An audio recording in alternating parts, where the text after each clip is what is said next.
Direk? How mature? Hindi po.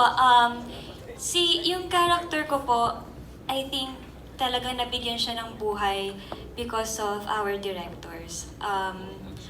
Hindi ko po talaga maiwasan, no, banggitin sa sagot ko si Direk FM kasi malaking tulong po sa akin yun.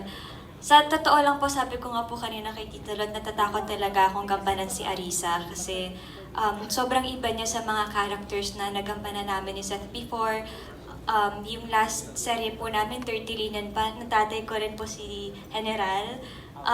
Dito, hindi siya yung pratinela lang. Ang lalim nung pinanggagalingan po ng character ko. And yung pinaka-challenge po talaga niya is paano ko siya gagampanan ng mas woman na siya.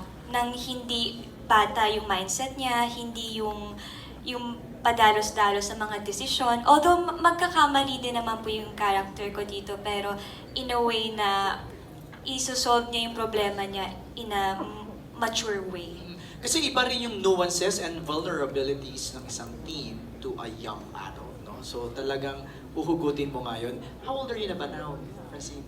21 po. 21. O, young adult na nga talaga, di ba? Yun ang challenge. Alan, Thank you, MJ. Congratulations, everyone.